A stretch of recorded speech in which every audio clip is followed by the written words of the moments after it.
Oi, turma, aquele abraço. Estamos chegando para mais uma live Papo Contilé, o programa que foi sucesso no rádio, agora em lives aqui no Instagram, @Antônio Tilemon. E você também pode assistir a live, né, através do nosso canal no YouTube, o canal Papo Contilé. Aproveita, passa lá, curte e se inscreve no nosso canal do YouTube. Para você que não tem a chance de ouvir, ou melhor, de assistir com imagens, você pode ir no podcast, que lá no Spotify, você ouve pelo menos o áudio, o som da entrevista com a nossa convidada, né? Quero agradecer aqui também aos meus queridos companheiros, trabalhei com eles muitos anos na Rádio Metrópole FM, Clérisson Amorim e Roque Santos, que estão colocando todos os dias, a partir de 13 horas mais ou menos, as nossas lives na Rádio Web Metropolitana, né? Então, na Rádio Web Metropolitana, do querido companheiro Roque Santos, ele coloca a live na íntegra, né, para os ouvintes lá da Rádio Web Metropolitana. Papo Contilé é um bate-papo mais descontraído, abordando personalidades do esporte, da música, do entretenimento, enfim, é notícia, a gente conversa por aqui. Eu brinco, eu soube que o Chico quer ser brincado comigo também, que na Rádio Metrópole ele impunha que fosse sobre futebol. Tilemon, a sua cara é cara de futebol, né? Então os assuntos lá só podiam ser ligados ao futebol. Mas aqui a coisa é nossa, né? E eu estou querendo ampliar para outros assuntos, como o assunto de hoje, que é um assunto interessantíssimo.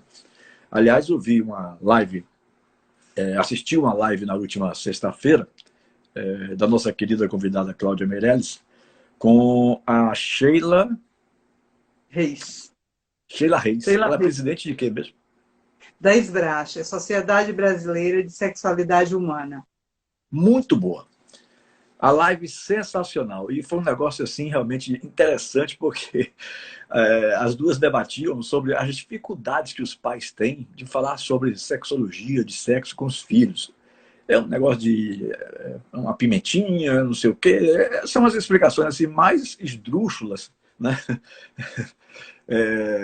No sentido de se ter uma conversa mais ampla, mais séria, né? Enfim. Bom, deixa eu começar aqui a minha conversa com a doutora Cláudia Meirelles perguntando o seguinte. Eu vou abrir com essa pergunta. Você pode definir o que é sexualidade para quem está nos assistindo? A maioria das pessoas pensam que sexualidade só tem a ver com sexo e não é bem assim, não é isso? Um abraço, Cláudia. Obrigada. Outro abraço para você. Um grande prazer estar aqui conversando, né, nesta noite de segunda-feira.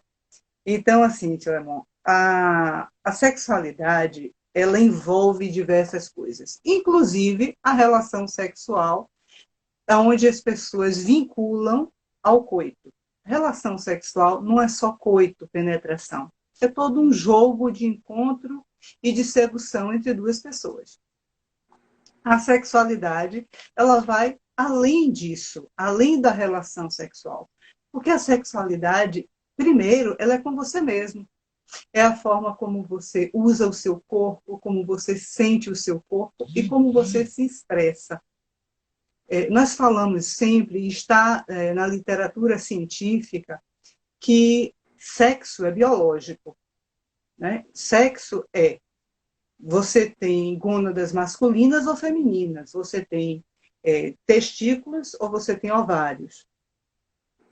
E isso é sexo, isso é biologia. Sexualidade é cultura, é a forma como você aprende e como você se vê dentro da sua sociedade. A sexualidade ela é totalmente impactada pela cultura. Por exemplo, no Brasil, nós temos um regime, né, que seria monogâmico. Então, cada pessoa, cada par vai ter uma relação exclusiva com aquela pessoa. Isso é o que diz ainda as leis. Existem países em que um homem pode ter 10 mulheres e ele não está fora dos padrões culturais. Isso é sexualidade. É a forma como cada um vai se expressar. Eu aprendo a exercer a minha sexualidade já na minha socialização primária, ou seja, na minha casa, com meus pais, com os irmãos, com os avós, com a igreja, com a escola.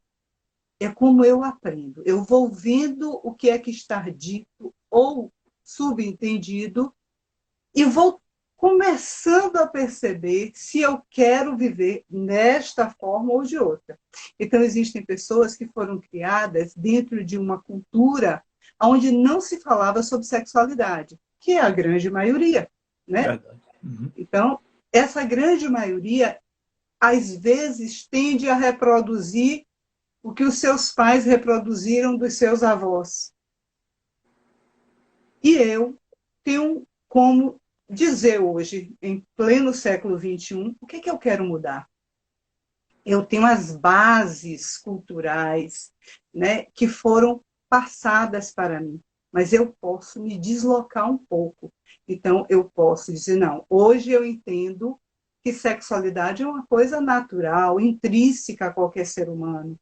Então, não é esse bicho-papão que dizem, não é pecado, não é sujo, não é feio, e eu posso estar com o meu parceiro, ou a minha parceira, trocando essas informações, que já vai ser diferente do que os pais falavam antigamente.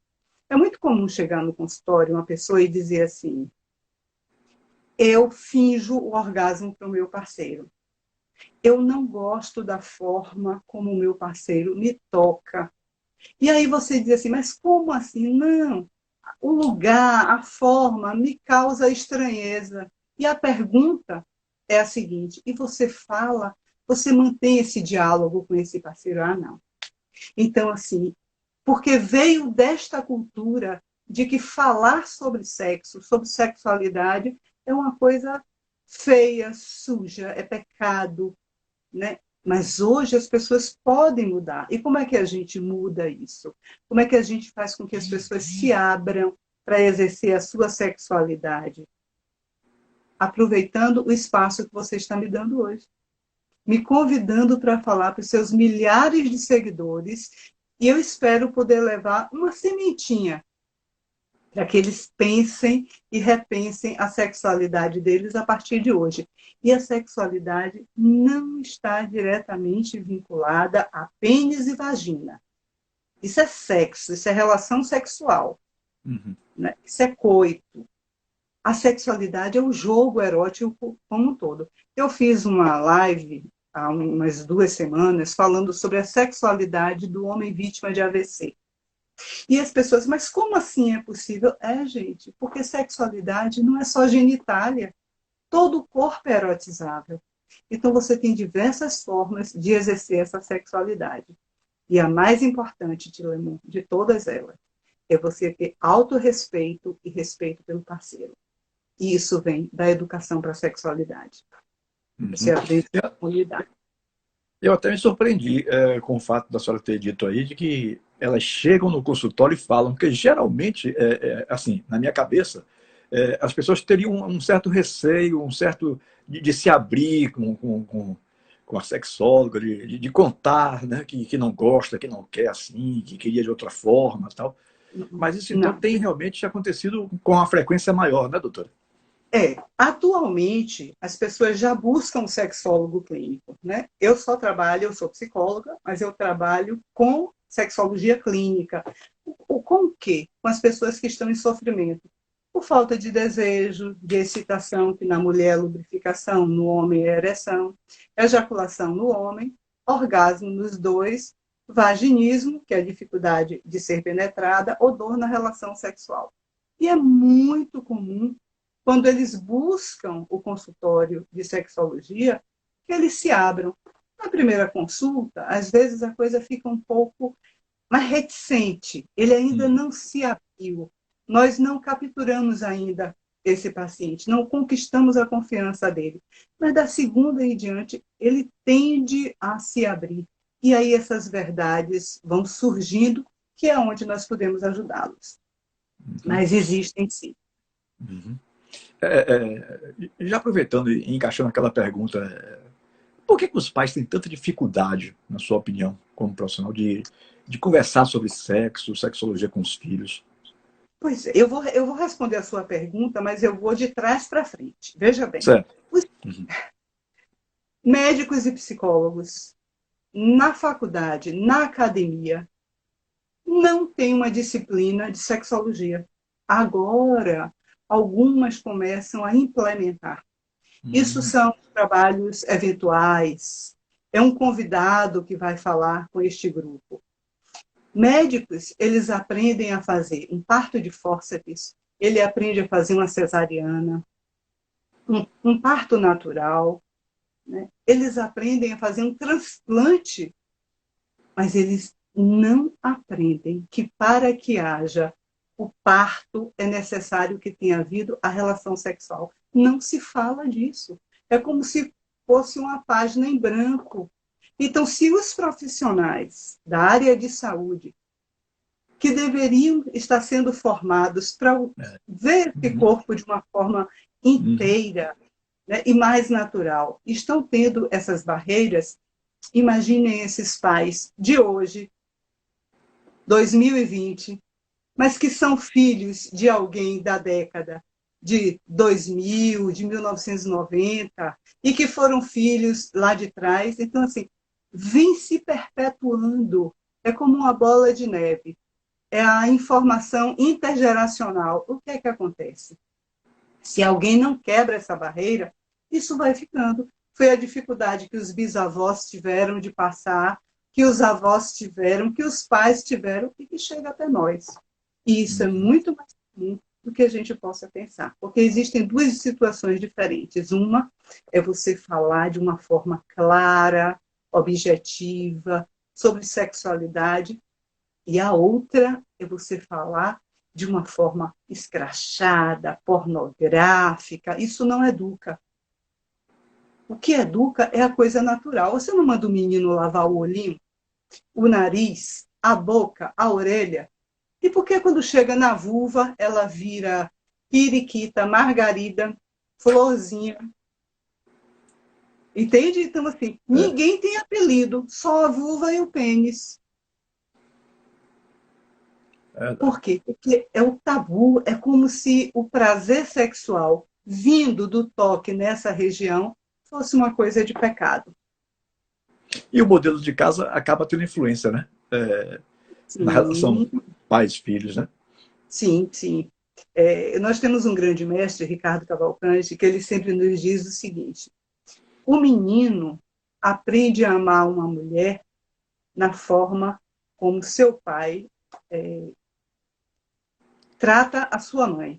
Aliás, eu acho até, doutora, me permita aqui, que eu anotei essa frase, que eu achei uma frase interessantíssima. Então fale. A menina aprende a ser amada de acordo com o pai, como o pai trata a mãe. E o menino aprende a transar, a tratar, melhor dizendo, a tratar uma mulher da forma como a sua mãe é tratada.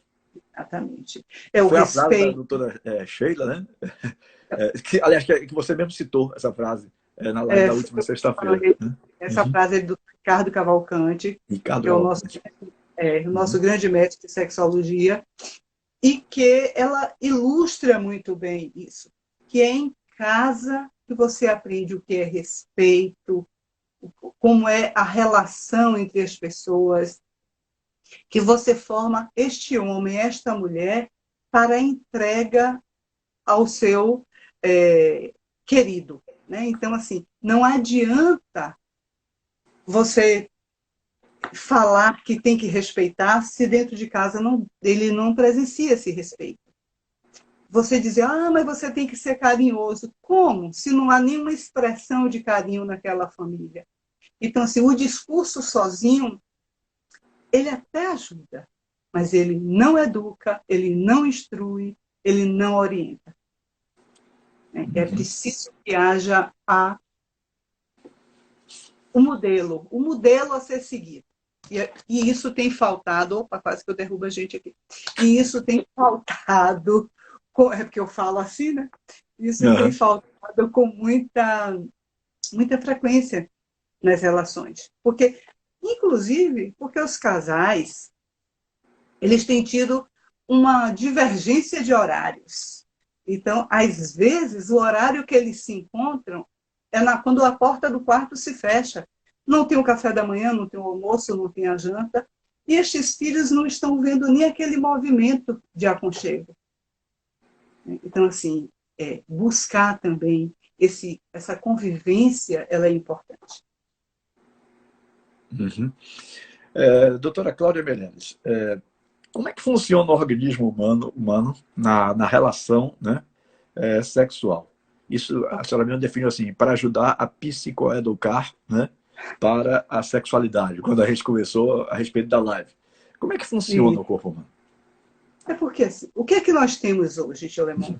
É que o homem, ele é educado, criado, para que ele, ao se deparar com uma pessoa do seu interesse, que ele seja um estímulo sexual, que ele olhe e os olhos brilhem, ele comece a desejar aquela pessoa, está tudo certo. Então, este homem, ele começa a ser erradamente educado de que para toda mulher que olhar para ele com interesse, ele deve estar disponível para ela. E de imediato entrar em ereção. Aí começa a grande derrota das fases da resposta sexual humana, que também não aprendemos nas academias. Temos que fazer cursos específicos e estudar. O que é isso? Primeiro, para você se envolver, eu vou tirar isso daqui porque eu estou chutando. Para você se envolver É bom sexualmente, que pelo menos à vontade. pois é, para você se envolver sexualmente, é necessário que haja um estímulo. Então você tem que ter uma lembrança, um pensamento, um cheiro, um toque, uma imagem, seja de vídeo, de foto, seja da pessoa, que lhe estimule os pensamentos, que você comece a querer estar com aquela pessoa. Isso é o estímulo. Diante desse estímulo e desses pensamentos, entra a primeira fase da resposta sexual humana, que é o que você está me perguntando, que é o desejo sexual. O que é o desejo sexual? Que as pessoas chamam de libido, né? É a vontade de estar com o outro, de beijar, abraçar, tocar, lamber, penetrar, ser penetrado. Este pensamento erótico, a gente chama de desejo. Quando este desejo é grande e contínuo, o homem entra na segunda fase da resposta, que é a da excitação. Como ela se manifesta? Através da ereção. O que acontece? Ele tem que continuar com este pensamento erótico, este toque, este cheiro, este movimento com este parceiro, com esta parceira, para que venha a outra fase, que na verdade são duas. Ele, quando tem um pico máximo de excitação, vai desencadear na ejaculação, que é a passagem do líquido espermático pelo canal uretral, e, em seguida, no orgasmo. Orgasmo e ejaculação são coisas diferentes que acontecem ao mesmo tempo, mas podem acontecer separadas. Pode haver ejaculação sem orgasmo e orgasmo sem ejaculação. E a última fase, que é o período refratário. É muito, e em todos eles, até chegar no período refratário, é importante que o desejo, que a fantasia, que o pensamento erótico esteja ali. Porque senão vai haver uma ruptura, o que nós chamamos de uma disfunção, um bloqueio, e a próxima fase não vai acontecer. O que é que acontece? Existe uma coisa que eu gostaria de falar, que é sobre a última fase que se fala pouco, que é a fase da resolução.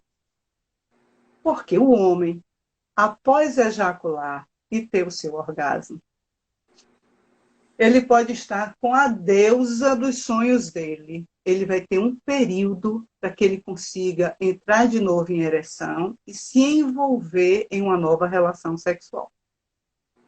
Quanto maior a idade, mais esse período vai aumentando. Então, um menino de 17, 18 anos, ele certamente vai ter um organismo disponível para uma próxima relação muito rápido. Ao contrário de um homem de 50, embora a mulher que esteja diante dele, o parceiro que esteja diante dele, seja muito desejado, mas o próprio organismo atua desta forma. Então, assim, aquela coisa de meu parceiro é muito egoísta. Depois que ele goza, ele vira para o lado e vai dormir. Não, gente, é o organismo dele mesmo. Ele não primeiro entrou, teve a ejaculação, esse pênis vai automaticamente perder a ereção. E quando este pênis perde a ereção e ele está na penetração, o que é que ele vai acontecer? Ele vai também perder o entumecimento, ele vai murchar, ele vai voltar a ficar flácido, e com isso ele vai retrair, ele vai saindo aos poucos de dentro dessa vagina.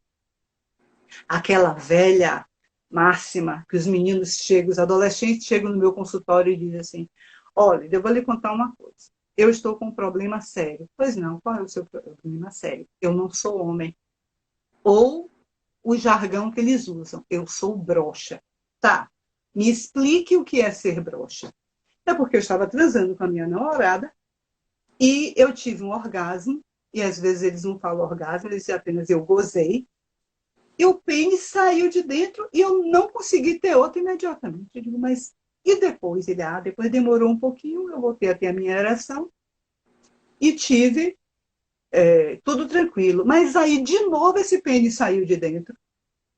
E aí demorou muito mais um pouco. Já demorou mais do que a primeira. Eu digo, então, estou diante de uma pessoa que não tem problema sexual. Porque você está perfeito. É exatamente assim.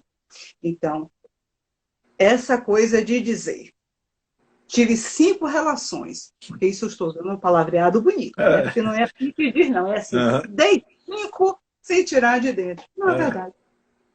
O pênis automaticamente ele vai sair. Aí vem a vantagem das pessoas que têm mais idade. Quando é jovem, a ereção ela é mais rápida. Esse pênis ele enche de sangue mais rápido e fica ereto mais rápido. Consequentemente, é a lei do uso do vai e volta, esqueci o nome. Né? Então, o que é que acontece? Do mesmo jeito, da ação e reação, do mesmo jeito que ele enche rápido e entumece, ele também vai ficar flácido mais rápido. Uma pessoa de mais idade, ela leva mais tempo para ter uma ereção a contento para ela, mas ela também perde essa ereção mais demoradamente. Então, este homem de mais idade pode conseguir ficar com esse pênis após ejacular mais tempo dentro dessa parceira. Mas, com certeza, às 3, às 5, né, sem tirar de dentro, é conversa de pescador, cientificamente falando. O homem tem uma coisa interessante, né? Ele acha que tem que ter ereção o tempo todo, e aí joga esse peso nas costas dele, né? E quando isso não acontece, Ave Maria, é uma tragédia, né? Não, Moisés, não é uso e desuso, não. É ação e reação mesmo. Eu também pensei que era uso e desuso, depois voltei para mim. Então, assim, isso leva os adolescentes para o consultório. E outras tantas coisas que levam homens de mais idade e também de ler. Essa falta de educação para a sexualidade, ela não tem a ver com cultura. Porque eu comecei a fazer um questionário no consultório e um mapeamento, e eu vi que os meus adolescentes de colégio 5 estrelas em Salvador ou de subúrbio, da mesma idade, têm as mesmas dúvidas. E os do interior também têm. Só que aí eu tive uma outra surpresa quando eu comecei a fazer essa tabulação. Que não é só de adolescente, não. Homens feitos, né, já profissionalmente estabelecidos, também têm as mesmas dúvidas. Porque se manda muito filme, muito vídeo de pornografia, vídeo erótico, mas de sexualidade se fala pouco. Se brinca muito, mas se instrui pouco. Tem até uma colocação aí de Celina Bulhões. A falta de conhecimento e a resistência de procurar um sexólogo pode resultar em separações de casais, por exemplo? Olha, pode. Quando isso acontece, já houve rupturas em várias outras instâncias. Porque, assim, quando você tem uma questão sexual e as demais áreas estão bem, a depender dessa parceria, este casal pode ir levando a vida, né? Vai se acomodando. Mas quando um parceiro deseja que a sua vida tenha um outro complemento, quando ele entende que sexo, que sexualidade, que relação sexual é um indicativo de qualidade de vida e o parceiro reluta e não aceita buscar ajuda, pode acontecer sim. E isso é muito comum dentro do consultório. Um parceiro se acomoda por diversas situações, né, que não vale a pena ilustrar aqui, mas são diversas as situações que levam um parceiro a se acomodar dentro da relação sexual no casal, no par. E pode levar, sim, a essa separação. Uhum. A partir de que idade, doutora Cláudia Meirelles, já se pode conversar, na sua opinião, a partir de que idade se deve falar sobre sexo, por exemplo, com uma criança ou adolescente? A partir de quantos anos? A partir da idade que ele começa a lhe perguntar. Então, você responde o que lhe foi perguntado, procurando entender qual é a pergunta que ele está lhe fazendo. Né? Isso Sheila também falou sexta-feira, maravilhosamente bem. Porque nem sempre a pergunta da criança é o que você pensa. E isso vale para adulto. Às vezes o adulto fala uma coisa para você e você não responde o que ele perguntou, mas o que você entendeu. E às vezes você responde o que você entendeu porque você está ali se esquivando, você está se protegendo, está se armando para aquela pergunta. Então, quando vem a pergunta de uma criança, devolva para ela. Pergunte o que é que ela pensa sobre isso. O que é exatamente que ela quer saber, aonde que ela viu, para você entender o que é que ela está lhe perguntando e responda. Só que assim, sexualidade, gente, é desde o dia que ela nasce. Porque é a forma como você toca nessa criança. Quando você vai dar banho, né? Então você tem que ter cuidado com essa criança. Você vai conversando, vai dizendo o narizinho, a vulva, o pênis, o ânus, por que não? À medida que ela vai crescendo, você vai instruindo que quem pode tocar ali desse jeito, que vai dar banho, que vai limpar, é o papai, a mamãe, a pessoa, o adulto significativo para aquela função. Então você vai começando a falar. E essas conversas serem naturais. Por exemplo, você falar de uma questão de sexualidade. Porque fulaninho, vamos dizer assim, pediu para comprar camisinha. Mamãe, eu também quero uma camisinha. Tá, meu filho, quando você crescer, mamãe vai comprar uma camisinha para você. Esta daqui ainda não é para você. Aí ele vai perguntar por quê? Porque esta daqui é para ele que já é maiorzinho. Então você vai mostrando que existe, ele sabe, você não está escondendo, mas ele ainda não vai usar aquela camisinha. A gente vai falando de forma natural. Aí o que acontece? Não se fala nada. Tudo é escondido, ninguém sabe. Não fale isso, fulaninho está aí. Aí o que acontece? Um belo dia você resolve que vai perguntar para o seu filho, e aí, como é que você está? Já transou? Como assim? O que é transa?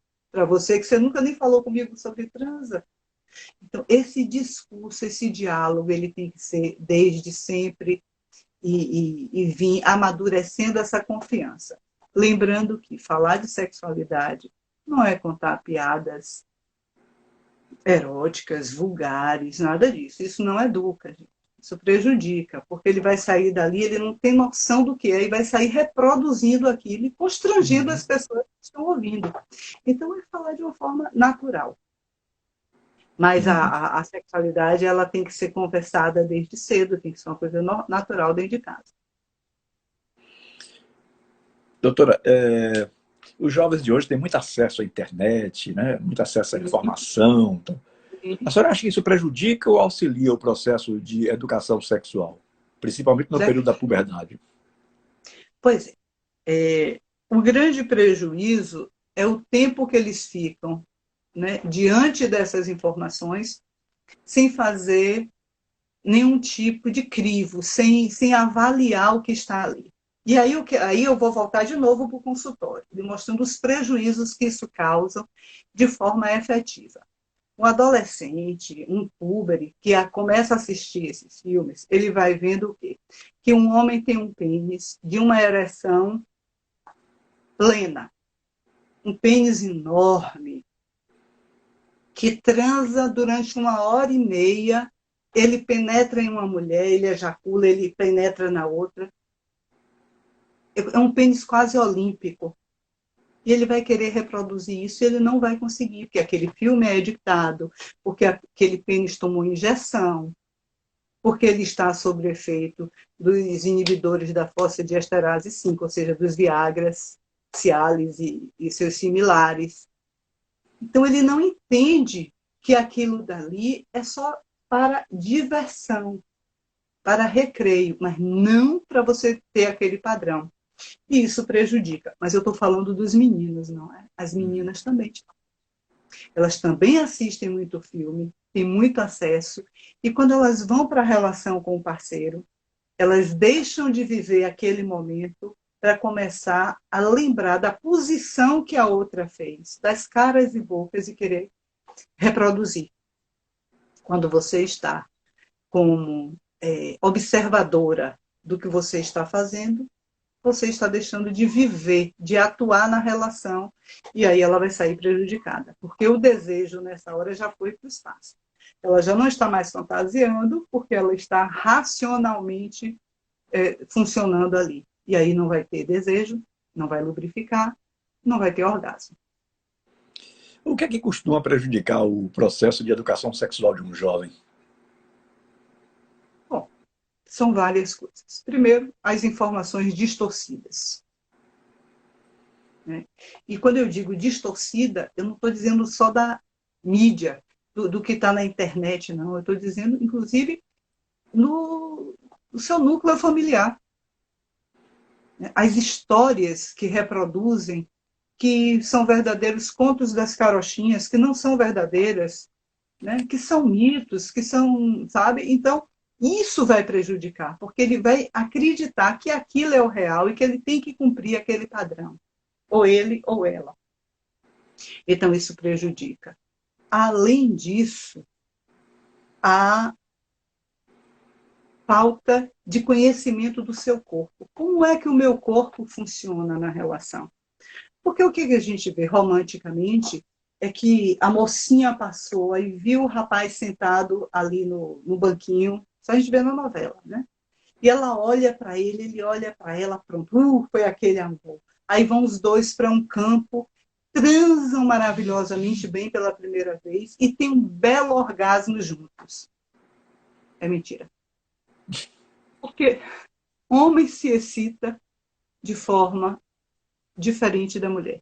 Homem é visual. A mulher ela gosta de ouvir, de ser tocada. É diferente. O homem se excita muito mais rápido.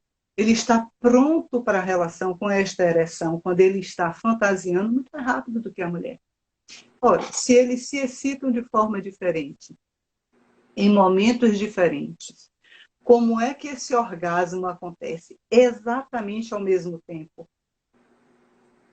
Alguém está se boicotando, alguém está fingindo para o outro.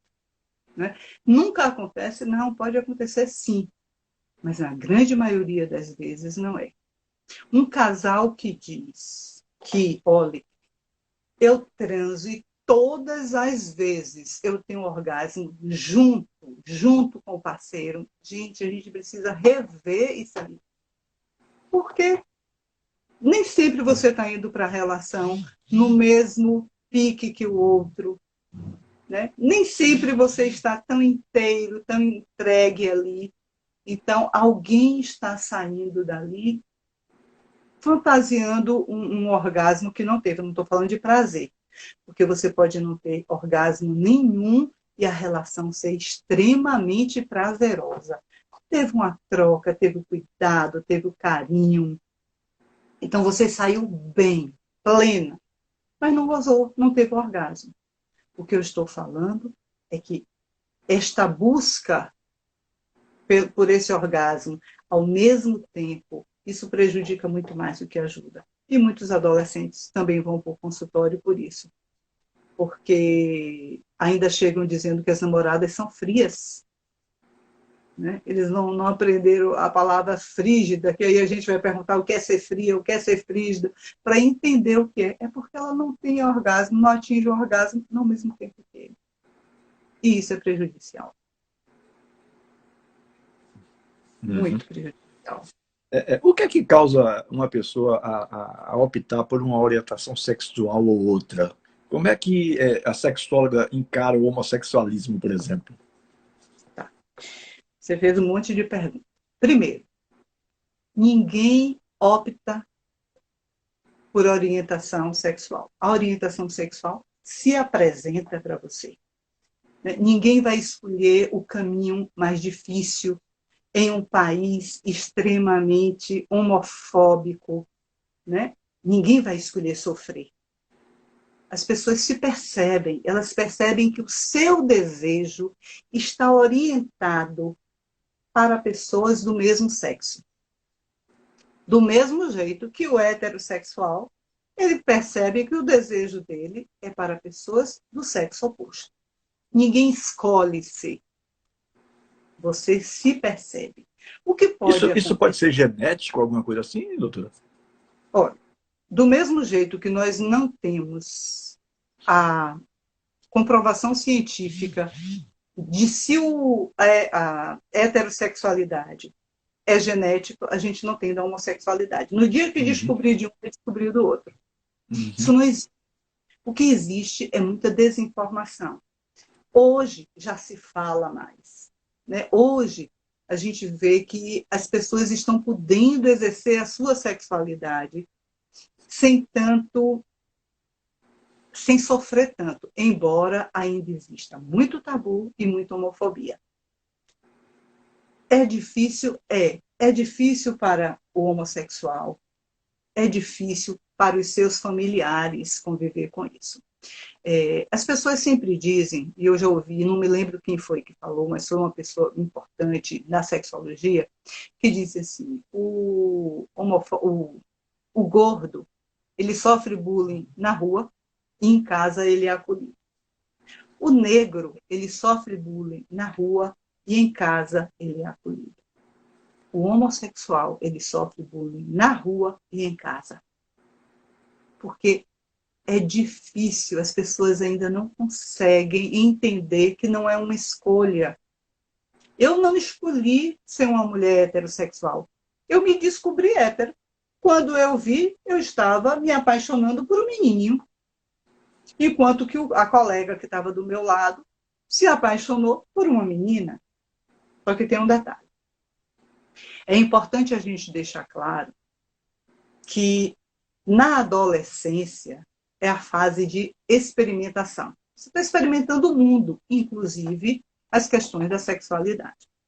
E muitos adolescentes têm uma relação homoafetiva, ou seja, deu um beijo na boca, a menina deu um beijo na boca da outra menina.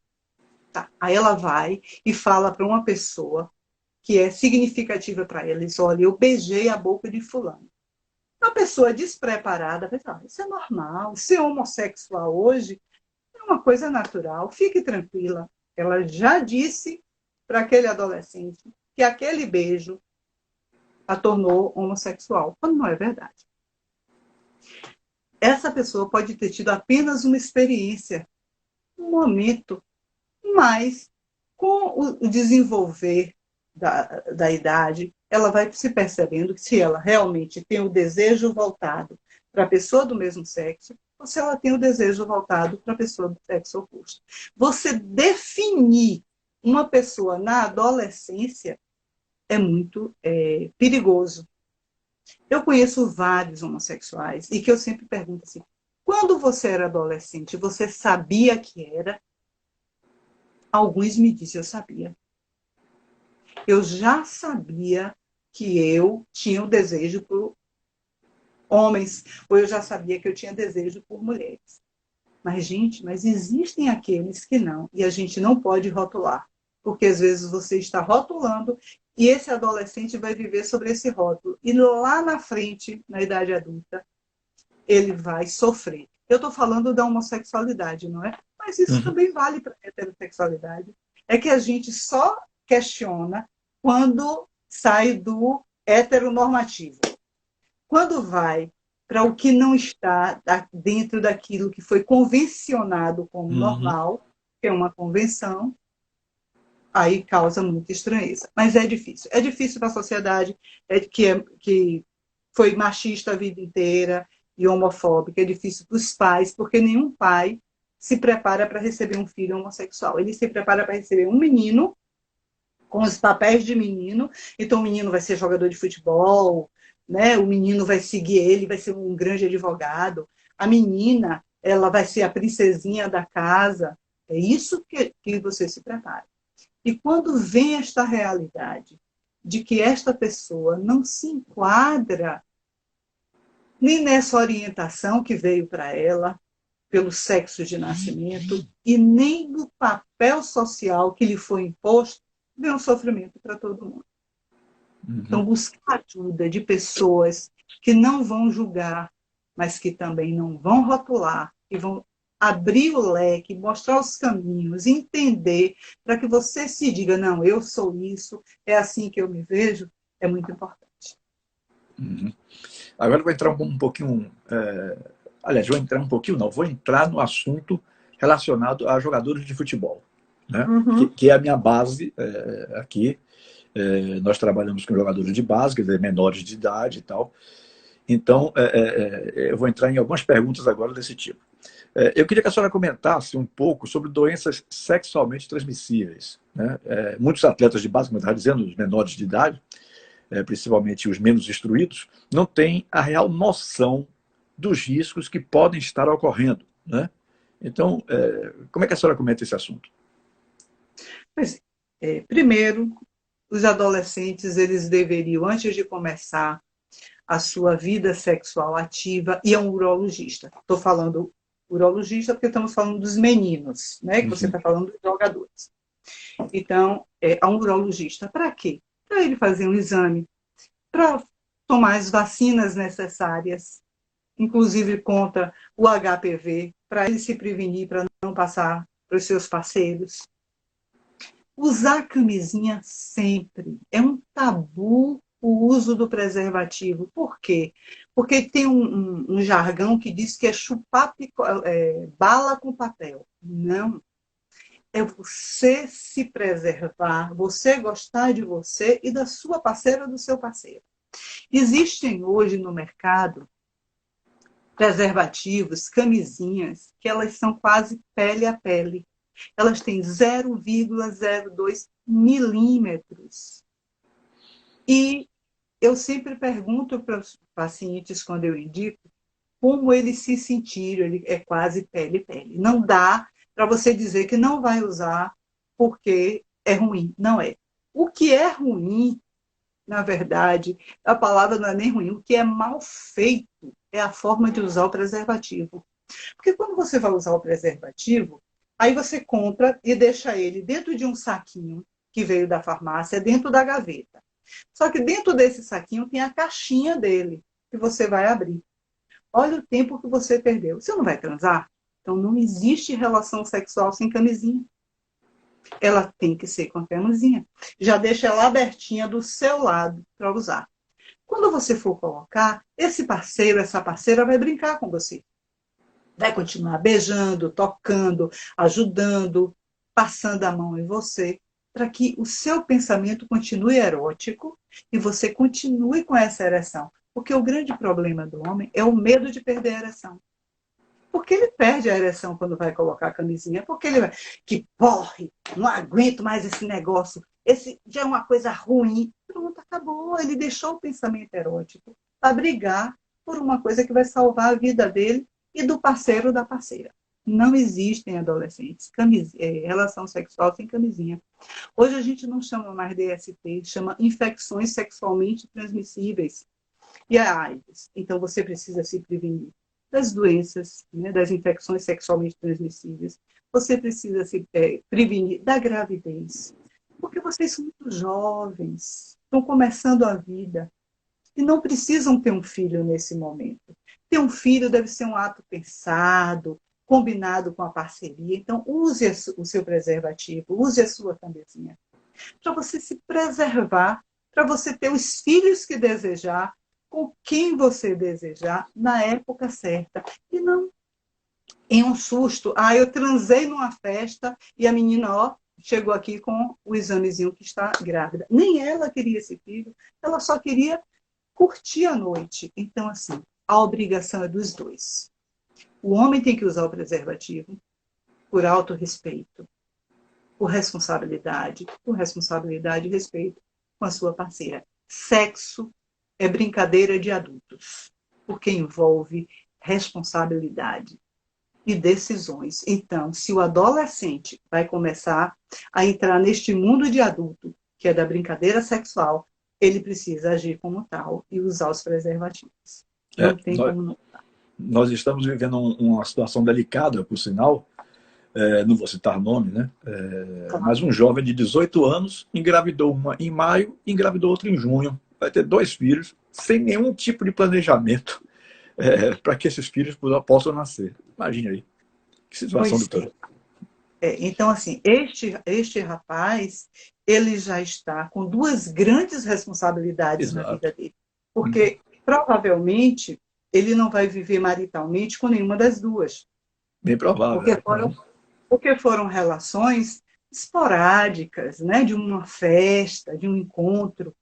Mas ele tem um elo com cada uma delas, que vai ser para o resto da vida, que é este filho, que ele vai precisar dar amor, né, dar atenção, quando ele ainda está na fase de se divertir. Então, vamos brincar, vamos aproveitar a festa, transar é bom, sabe? É muito bom. Você encontrar uma pessoa, ter uma química, ter uma relação sexual, beijar, sabe? Fazer o coito, que é a penetração, fazer um sexo oral, tudo isso é muito bacana. Não percam essa oportunidade, mas se previnam, usem. E outra coisa, esta parceira que foi eventual e você transou e teve uma dúvida se a camisinha saiu, se não saiu, vá com ela numa farmácia e use um método contraceptivo de emergência. Porque se ela for sua parceira fixa, você vai usar um método contraceptivo. Mas se for uma pessoa que você pegou ali na festa, saia dali e compre um método contraceptivo nas farmácias de 24 horas e você não vai receber esse exame de DNA. Uhum. Doutor, uma outra coisa que é muito questionada entre eles mesmos, né? Eles mesmos atletas que eu falo, qual é o real impacto do sexo no rendimento dos jogadores dentro de campo? Uns dizem assim, será que eu posso transar até a véspera de um jogo, no dia de um jogo? Qual é a sua avaliação sobre isso? Pois é, existem várias coisas envolvidas nisso aí, né? Uhum. Porque se a relação sexual for o coito, só o coito, chegou, penetrou, ejaculou, teve o orgasmo e foi embora, ele aliviou as tensões dele, vai mais relaxado para esse campo de futebol. Mas existe uma parceria, existe um envolvimento, então vai depender de como ele esteja nessa relação. Porque não é a relação sexual só, é todo o envolvimento com esses parceiros, né? Se eu me envolvi, mas eu estou bem, minha relação está boa, o meu diálogo com o meu parceiro, com a minha parceira está muito bom, aquilo ali vai me trazer só prazer, não vai me trazer preocupações, transei de camisinha, não estou pensando, será que engravidei, que não engravidei? Não tem porquê. Agora, aí vai ser a responsabilidade de saber como é que está a minha relação. Será que a minha cabeça vai ficar boa? Será que no dia seguinte é muito mais pessoal do que qualquer contraindicação? Digo o seguinte, a relação sexual, a masturbação, ela alivia as tensões. Então você está mais relaxado, fisicamente, mentalmente. Aí você vai focar no seu treino. Uhum. E com relação, por exemplo, à masturbação que a senhora citou aí agora, tem jovens que se masturbam quase que todo dia, ou de 2 em 2 dias, sei lá. Isso de alguma forma é encarado de que maneira? Natural. Natural, né? A masturbação é uma forma dele conhecer o corpo dele e de aliviar as tensões sexuais. O adolescente, ele tem mais necessidade, vamos dizer, que o corpo dele precisa mais do que uma pessoa já mais idosa. Então, ele vai se masturbar mais vezes. O que nos preocupa é quando ele deixa de ser funcional, ou seja, ele deixa de fazer o que ele precisa para ficar se masturbando. Então, ele não vai para o treino porque vai ficar se masturbando. Ele não sai com os amigos para comemorar porque vai ficar se masturbando. Ele não sai para encontrar uma jovem pessoalmente e prefere se masturbar. Aí já está precisando de uma ajuda. Mas ele se masturbar todos os dias? Não. Isso aí não tem problema. É fisiológico, é dele. Eles fazem isso hoje. Das gerações anteriores fizeram também. Só que antes, os estímulos para essa masturbação eram outros. Hoje em dia, eles olham para o lado do celular, já tem um monte de estímulos eróticos para essa masturbação. Antigamente, esses estímulos eram diferentes, eram outros, não eram assim tão disponíveis. Né? Então, se a gente comparar isso, talvez seja, mas assim, não tem problema nenhum. Se isso não está trazendo prejuízo para a vida funcional dele, estudo, o treino, né, as relações sociais, não tem problema nenhum. É saudável. Uhum. É possível que atletas de alto rendimento também também sofram com disfunções sexuais, doutora? Olha, é possível que muita gente sofra. Porque, assim, existem várias coisas que podem desencadear uma disfunção erétil. E você só saberá se a pessoa lhe verbalizar. Né? Então, assim, você não olha para o seu atleta e diz assim, você tem disfunção erétil. Isso não existe.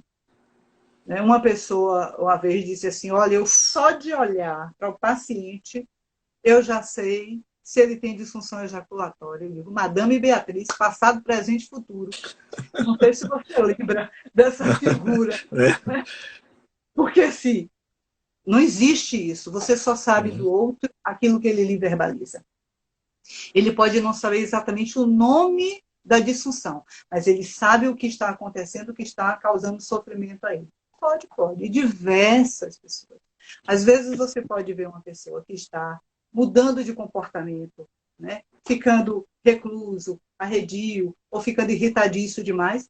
Pode ser várias coisas. Inclusive está se deparando com uma disfunção sexual e sem coragem de buscar uma ajuda profissional. Uhum.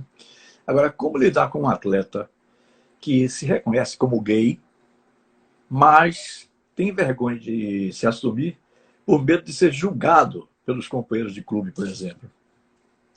Você vai lidar com ele do mesmo jeito que você lida com os outros. Né? Quando chega um heterossexual e que lhe relata um problema, estou sofrendo bullying, olha, estou desconfortável com a minha imagem, você faz o que com esse atleta? Você acolhe, você procura trazer ele para você, identificar esse sofrimento, ver como você pode ajudar. Quando você não pode, você manda para o psicólogo do grupo. A mesma coisa você vai fazer com esse rapaz. Porque ele não tem a obrigação de se revelar. Ele não tem essa obrigação. Ele o fará se e quando desejar. É ele que vai decidir. A única coisa que ele precisa é ter ajuda para ele entender a situação dele e se aceitar. Só isso. Mas ele não tem a obrigação de se expor para ninguém. Uhum. Bom, o papo, quando é bom, a hora voa, né? Então, eu acho que eu tenho direito a mais uma pergunta, porque deve estar faltando uns 5 minutos aí para a gente encerrar. A senhora recomenda que os clubes de futebol tenham acompanhamento e educação sexual para os seus atletas de base? Atletas de base são menores de idade, no caso. Olha, Tilemon, essa pergunta ela é muito generosa. Por que eu não estou falando? Porque eu quero ser este profissional.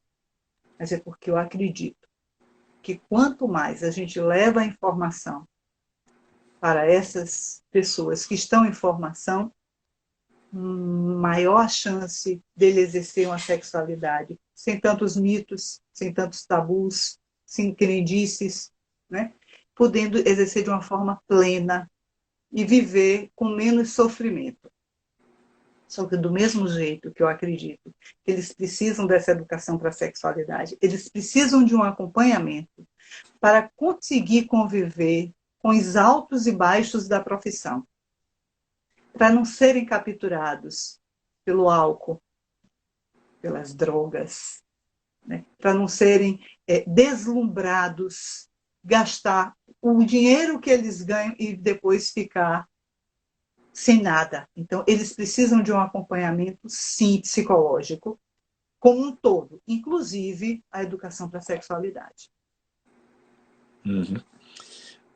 Thelma Santos, 201, eu acho, ou 2010. Que live esclarecedora, né? Realmente também. Fernanda Silveira, psicóloga, batendo palmas, né? Eu vi uma pergunta de, se eu não me engano, foi de Graciele. Ela perguntando assim: o que é que a gente faz com o pai que descobre que o filho é é homossexual? Uhum. Você apoia, você acolhe este pai, porque este pai está em sofrimento. Ele primeiro precisa ser acolhido, entender a situação, para depois ele poder começar a acolher esse filho. O que precisa, gente, não é aceitar, é respeitar. Você respeita a pessoa independente de ser homo ou ser hétero. Ponto. Agora, se deparar com o susto da revelação, busque ajuda. Se você não está conseguindo, não pergunte ao vizinho, porque ele sabe menos do que você. E tem mais. E, além disso, ainda vai botar caraminholas na sua cabeça. Verdade. Vai lhe culpar, ou vai querer que você faça coisas que você não tem condição. Busque ajuda. Sabe? Para isso existem os psicólogos. Para ajudar. A gente não diz o que o outro vai fazer. A gente pergunta quais são os caminhos possíveis e vai mostrando a ele as possibilidades para que ele escolha o melhor caminho. Então, se deparar com a notícia de homossexualidade não é uma coisa fácil para os pais. A gente precisa também respeitar esse sofrimento, esse sentimento deles, para que ele consiga respeitar essa condição desse filho, e aí depois ele vai acolher. Doutora Cláudia Meirelles, né? Meu muito obrigado, né? Uma live extremamente esclarecedora. Passou aí alguém agora elogiando as perguntas e as respostas de forma muito claras, né? Lhe agradeço de coração mesmo por essa participação, viu? Poxa, olha, a honra é minha, né? Eu fiquei muito feliz porque eu entrei para assistir a sua live com Genildo Lavinski. Aí cheguei e fui mandar beijo para Genildo, porque eu adoro o Genildo, e aí você, eu quero fazer uma live com você. Eu fiquei muito feliz e me senti muito honrada. E sempre que você precisar, seja uma live ou em qualquer outra situação com os seus meninos, eu estou à disposição. Ok, querida. Muito obrigado. Hoje eu conversei com a doutora Cláudia Meirelles, psicóloga, com ligações não, como é que eu poderia dizer? Com experimentos, especialidade em sexologia, não é isso? Sexologia clínica. Psicologia clínica. Eu só tenho 15 segundos. Grande abraço, viu? Um beijo, Tilê. Obrigada.